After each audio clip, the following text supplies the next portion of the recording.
1563 AD, year 13 of the reign of Banyang, king of Burma. The tiger rules the forest, but he is always hungry. It is the same with me as I look to the Thai kingdoms of the east. I have ruled for 13 years, but how am I the Chakravarti if I am only king of Burma? Ayutthaya is the strongest of the Thai kingdoms. Her king, Chakraphat, has defied me for too long. He encourages the rebellion of one of my vassals, the king of Lan Na. Even now, he sends his daughter to marry the ruler of the kingdom of Lan Shang in exchange for an alliance against me. But these schemes alone do not drive me to war. I know that Chakraphat has 7 white elephants, a symbol of luck and divine favor. Already I hear the murmurs in the court. People with more spirit than sense whisper that if I truly am the Chakravarti, why would the Nats have blessed Chakraphat with the elephants? I cannot allow this Thai king, nor the Nats themselves, to defy me. I will send my armies east, but they will not just bring war. I will send Buddhist monks with them to carry the word of my blessed Buddhist rule.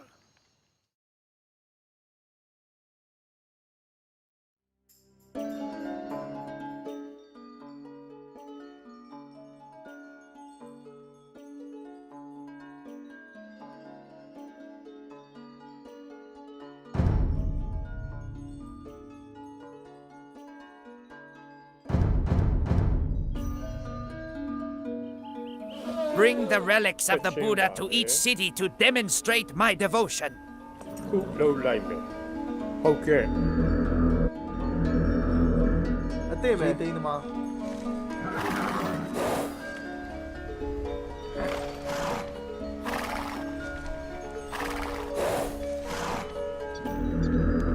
ကျွန်တော်သွားနေပါပြီကျွန်တော်သွားနေပါပြီ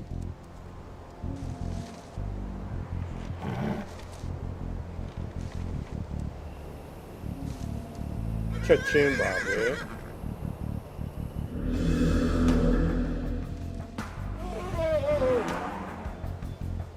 ဟုတ်ပါခုလုံးလိုက်မယ်ချက်ချင်းပါပဲချက်ချင်းပါပဲဟုတ်ပါ We have recovered the spoils of bandits. We will make good use of this treasure. ခုလုံးလိုက်မယ်ဟုတ်ကဲ့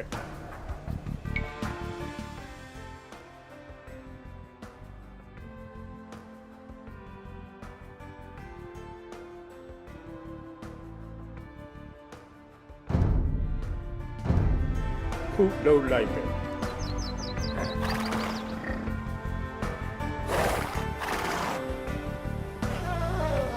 ပြောပါချက်ချင်းပါ အမိတ်တော်တိုင်းနားလဲပါအမိတ်ပေးပါကျွန်တော်သွားနေပါပြီနားလဲပါတယ်ကျွန်တော်သွားနေပါပြီငါတို့တိုက်မယ်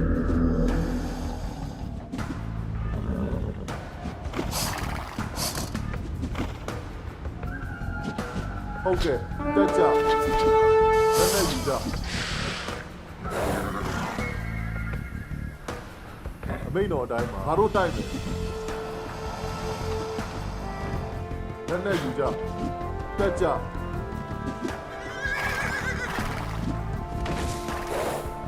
ဟုတ်ကဲ့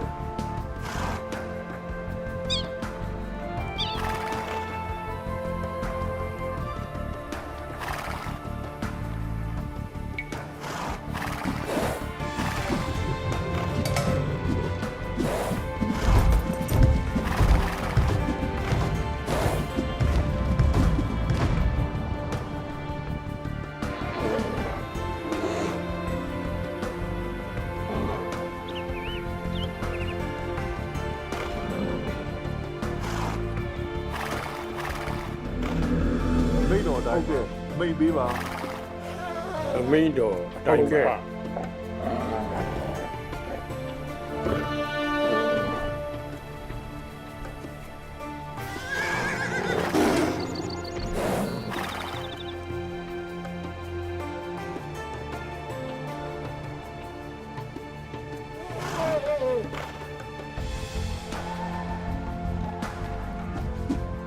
ဟု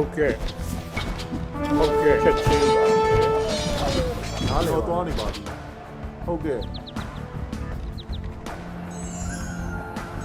ဘုရားတရားလှုပ်လိုက်ပါဟုတ်ကဲ့ခုလှုပ်လိုက်မယ်ဟုတ်ကဲ့ချက်ချင်းပါပဲ ဟုတ်ကဲ့နားလေတော့သွားနေပါပြီလက်နဲ့ယူကြနားလေပါလေဟုတ်ကဲ့တက်ကြငါတို့တိုက်တက်ကြ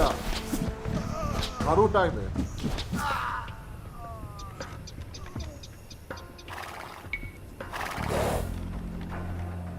ပြောပါဟုတ်ကဲ့ခုလှုပ်လိုက်မယ်ဟုတ်ပါဟုတ်ကဲ့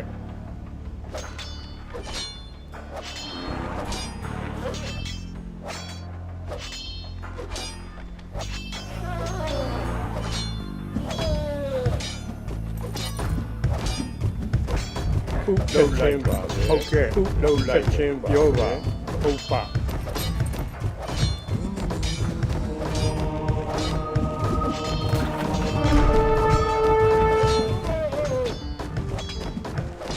ဘုရားတရားတန်ခါဟုတ်ပါ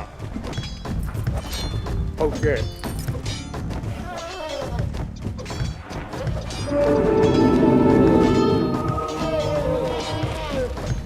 မိတ်ပေးပါ အမင်းတော်ချက်တိုင်းပါလှုပ်လိုက်မယ်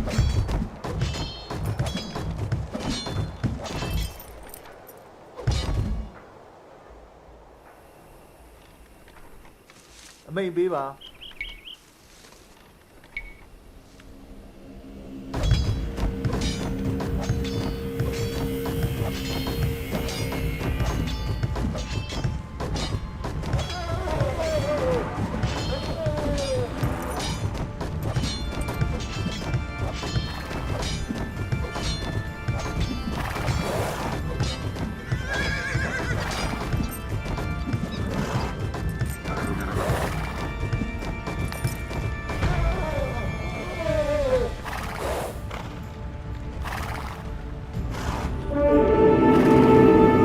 မိတ်တော်တိုင်း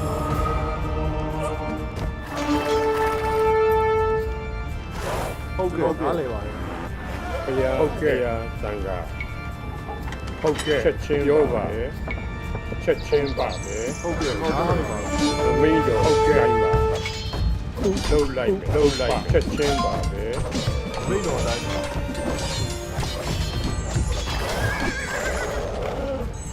ဘုရားတရားတန်ခါအမင်းတော်ဟုတ်ကဲ့ပါ မိတ်ပေးပါဟုတ်သွားနေပါဟုတ်ကဲ့ဟုတ်သွားနေပါမိတ်ပေးပါမိတ်တော်တိုင်းပါ ပြောပါချက်ချင်းပါပဲဟုတ်ကဲ့ဘုရားဟုတ်ကဲ့တန်ခါ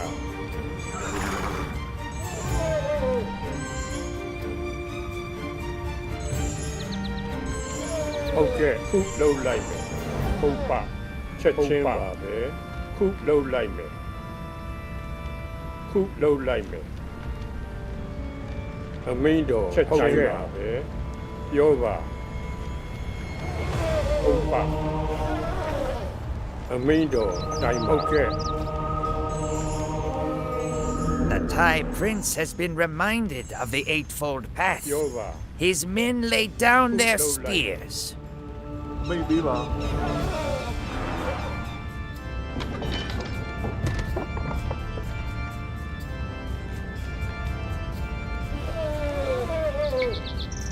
ဟုတ်ကဲ့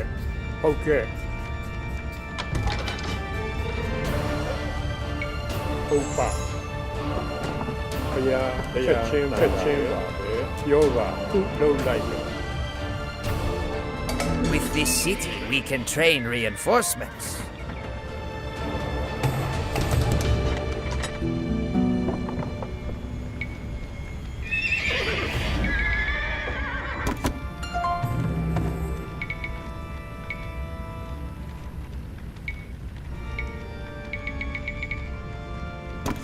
အမိန်တော်ဟုတ်ကဲ့လှုပ်လိုက် ဟုတ်ကဲ့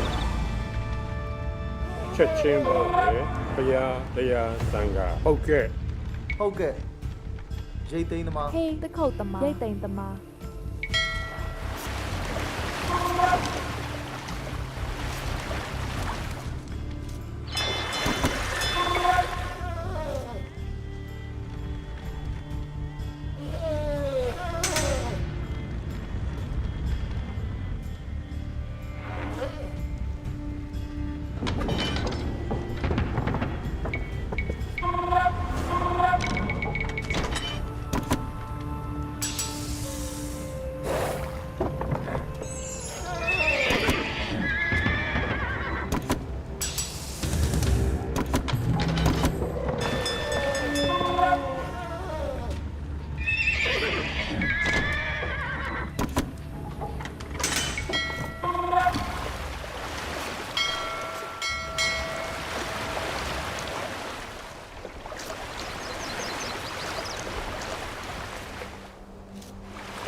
အမိန်တော်အတိုင်း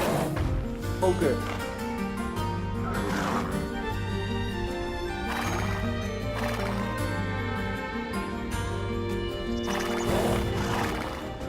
အမိန်တော်တိုင်းပါ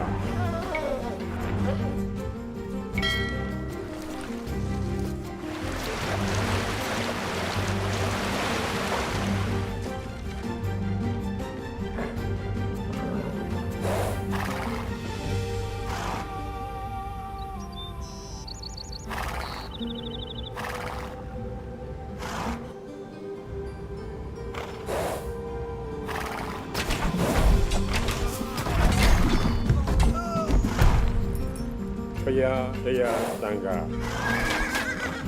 ပြောပါ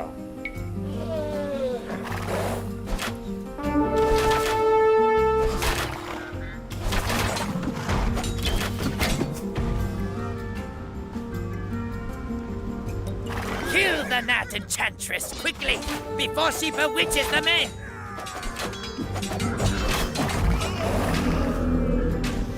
အမိန်တော်အတိုင်းလက်နဲ့ယူကြ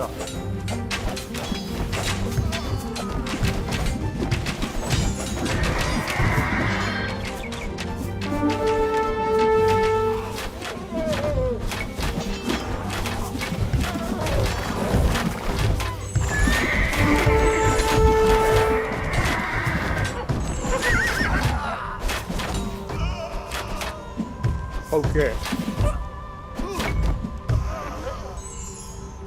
ဟုတ်ကဲ့နားလည်ပါဟုတ်ကဲ့မိတ်ပြီးတော့သွားနေပါပြီ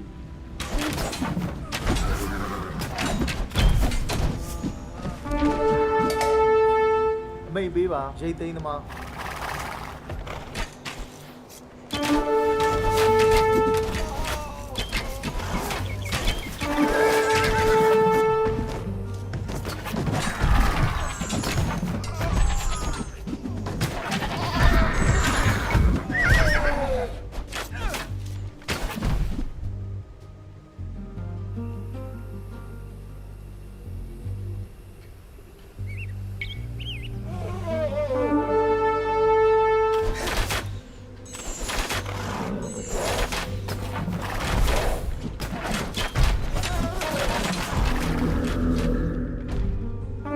ဟုတ်ပါ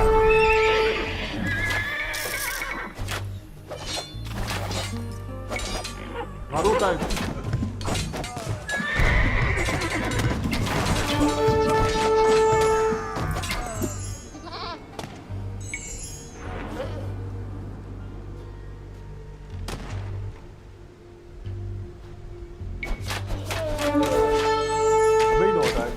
ဟုတ်ကဲ့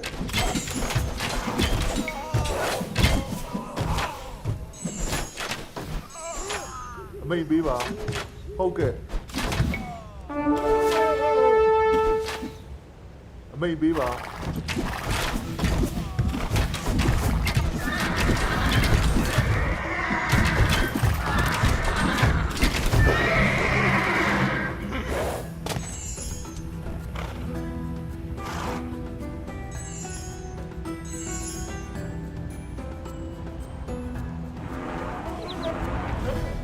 ပြောပါဟုတ်ကဲ့ We have recovered the spoils of bandits.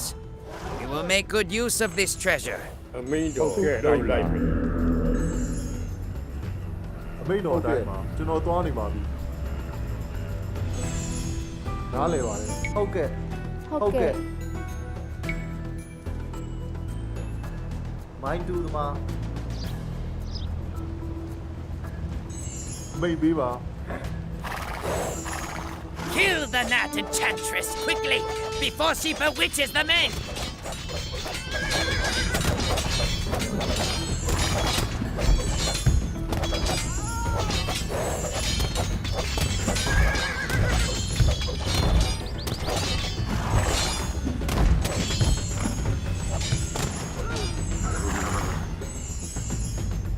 ဘုရားဟုတ်ကဲ့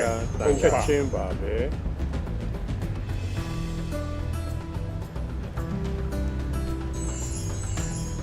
ဘုရားတရားတန်ခါ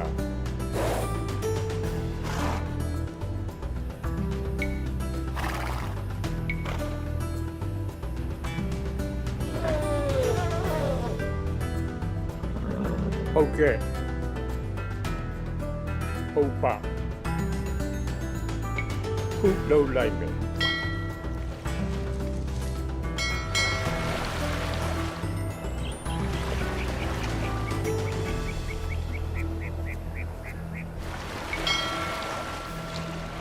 အသက်ပဲတခုတ်သမားရိတ်တိမ်သမားရိတ်တိမ်သမား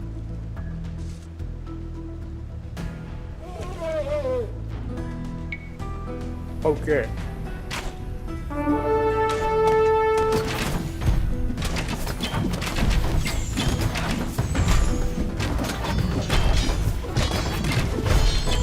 ပြောပါချက်ချင်းပါလုံးလိုက်မယ်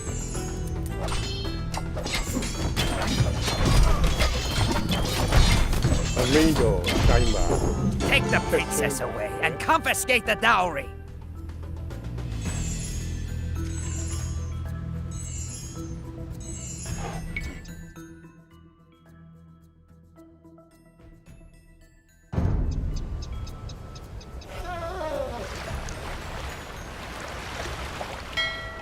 ပြောပါဟုတ်ကဲ့ဟုတ်ကဲ့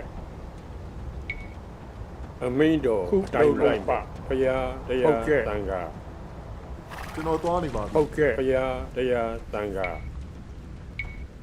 ချက်ချင်းပါပဲ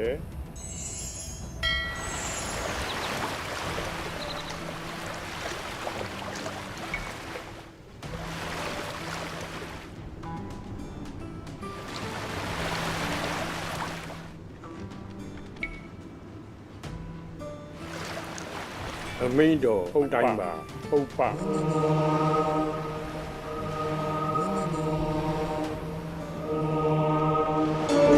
A just king is magnanimous in victory. I permit conquered princes to serve me.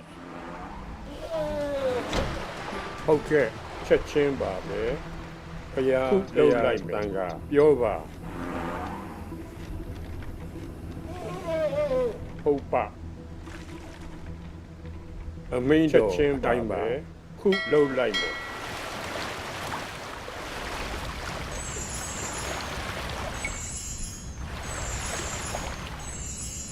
ဟုတ်ကဲ့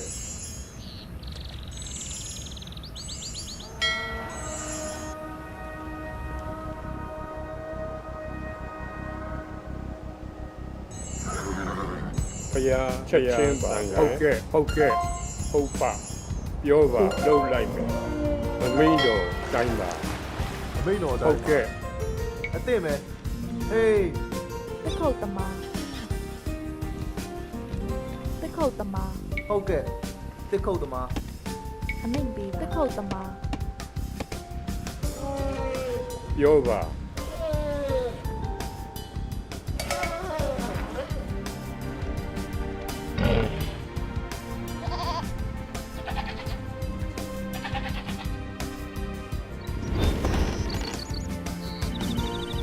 ဟေး မိတ်ပေးပါ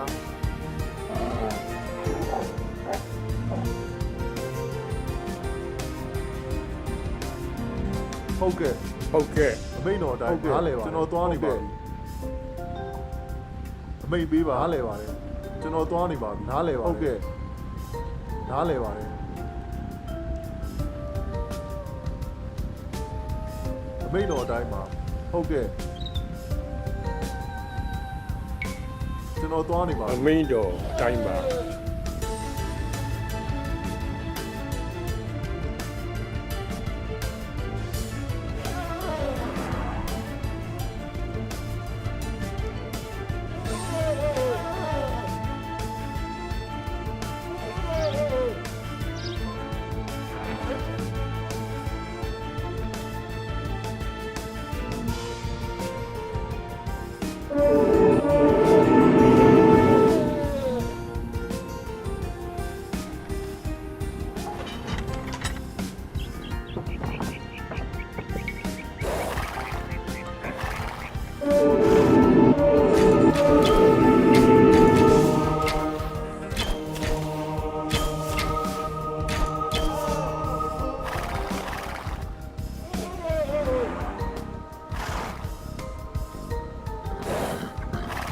ဘုရားတရားလိုက်တိုင်းကဟုတ်ကဲ့ဟုတ်ကဲ့ချက်ချင်းပါပဲဘုရားတရားဟုတ်ပါပြောပါခုလုံးလိုက်မယ်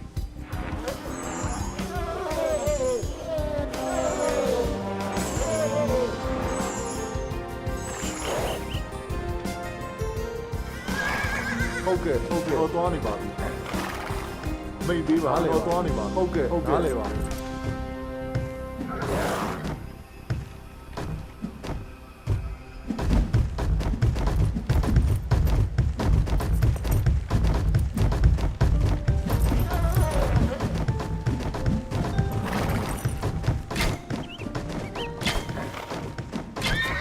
မိတ်တော်တိုင်းတော့သွားနေပါပြီလက်နဲ့ယူကြ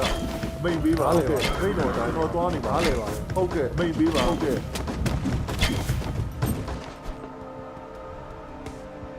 အမိန်တော်အတိုင်းပါချက်ချင်းပါပဲဟုတ်ပါဟုတ်ပါ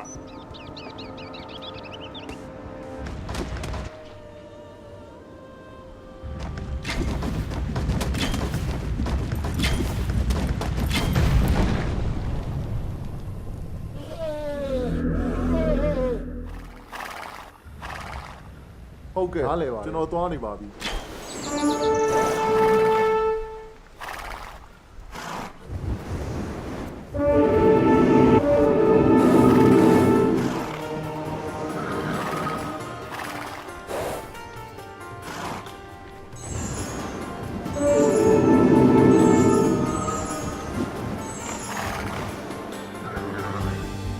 ဟုတ်ကဲ့လုံးလိုက်မယ် မိတ်ပေးပါ အမိန်တော်ချက်ချင်းပါပဲဟုတ်ပါခုလုံးလိုက်မယ်ဘုရားဟုတ်ကဲ့တန်ခါချက်ချင်းပါပဲဟုတ်ပါပြောပါခုလုံးလိုက်မယ်ဘုရားချက်ချင်းတန်ခါဟုတ်ကဲ့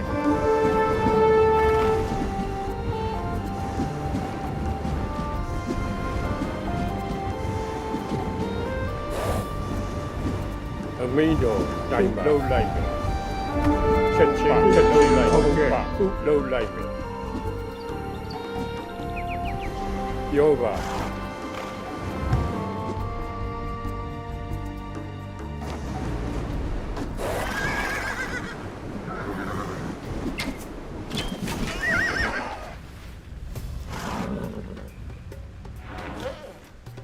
နားလဲပါတယ်ကျွန်တော်သွားနေပါပြီ ဟုတ်ကဲ့ ဟုတ်ကဲ့နားလဲပါတယ် ဘုရားတရားသံဃာ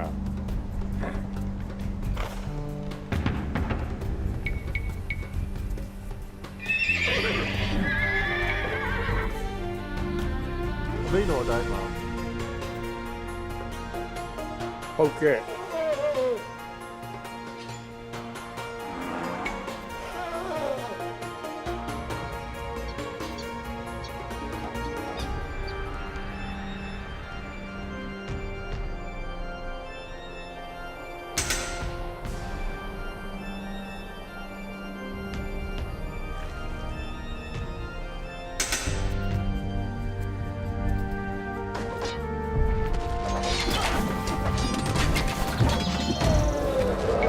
တက်ကြ အမင်းတော်အတိုင်းပါ ဟုတ်ကဲ့ငါတို့တိုက်မယ် ဟေးအသင့်ပဲ နှုတ်ဆိုး ချက်ချင်းပါဟုတ်ကဲ့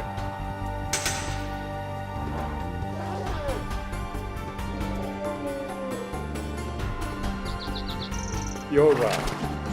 ပုပ္ပခုလုံးလိုက်မယ်ဟုတ်ကဲ့တရားသံဃာပုပ္ပချက်ချင်းပါပဲ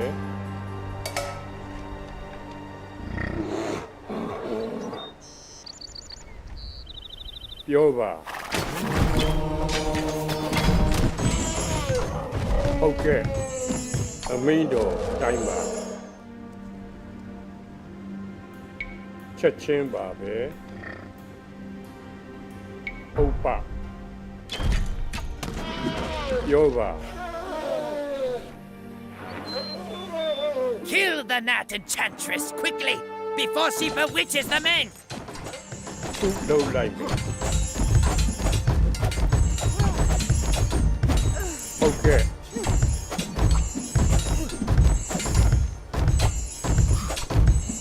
The gnats have been driven from the land. Over their remains, I will build statues of the Buddha. ခုလုံးလိုက်မယ်ဟုတ်ပါဟုတ်ကဲ့ချက်ချင်းပါပဲခုလုံးလိုက်မယ်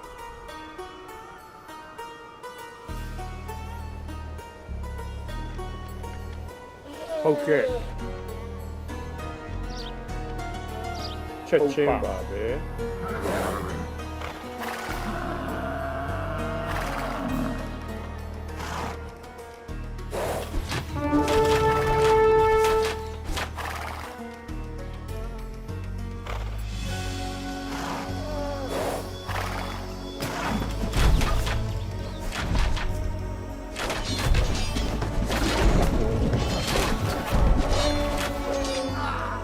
ချက်ချင်းပါဟုတ်ကဲ့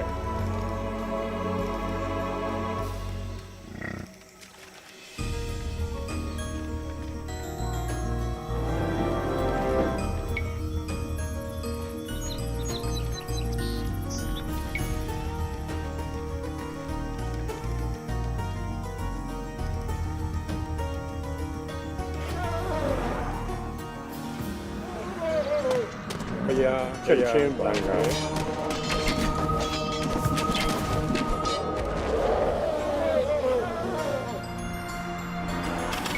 တက်ကြ အမင်းတော်အတိုင်းပါဘုရားဘုရားလုံးလိုက်မယ်ချက်ချင်းပါပဲဟုတ်ပါယောဂဟုတ်ပါဟုတ်ကဲ့လုံးလိုက်မယ်ဟုတ်ပါဟုတ်လုံးလိုက်မယ် စိတ်တော်နားလဲတက်တက်ယူကြ ဟုတ်ကဲ့ဟုတ်ကဲ့ဟုတ်ကဲ့ချက်ချင်းလုံးလိုက်ပါခုလုံးလိုက်မယ်ခုလုံးလိုက်မယ်အမင်းတော်ပြောပါချက်ချင်းပါဟုတ်ပါခုလုံးလိုက်မယ်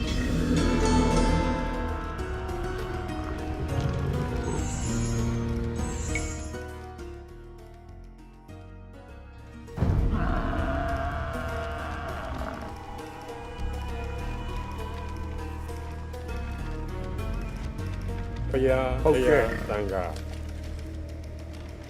ဟုတ်ကဲ့ချက်ချင်းပါပဲ ကျွန်တော်သွားနေပါပြီဟုတ်ကဲ့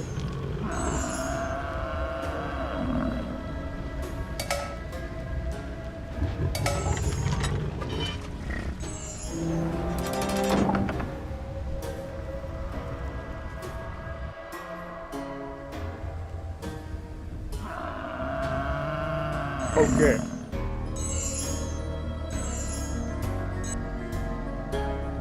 ခုလှုပ်လိုက်မယ်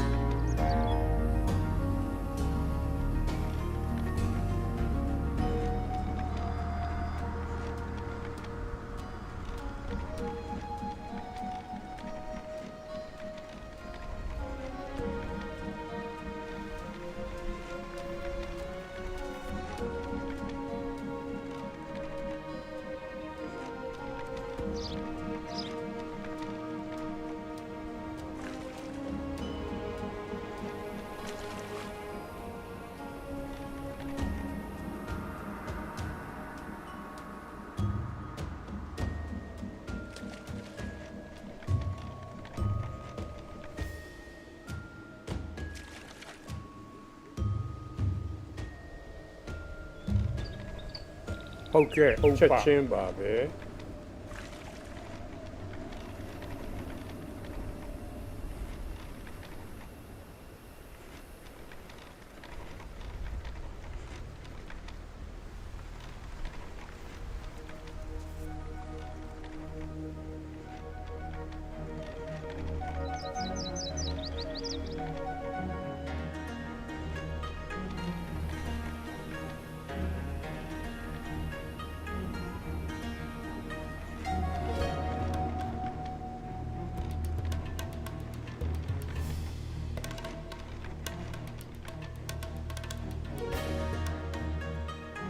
ဟုတ်ကဲ့လှုပ်လိုက်မယ်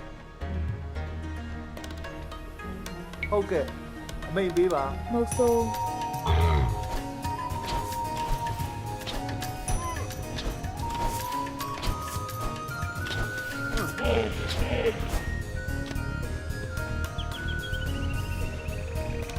အမိန်တော်ချက်ချင်းပါပဲ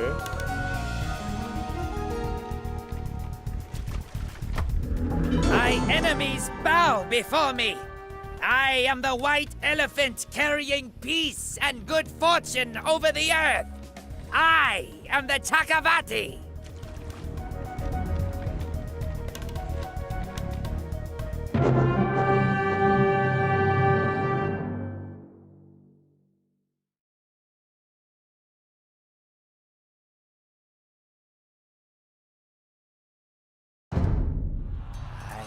I have conquered my enemies and made them bow before me.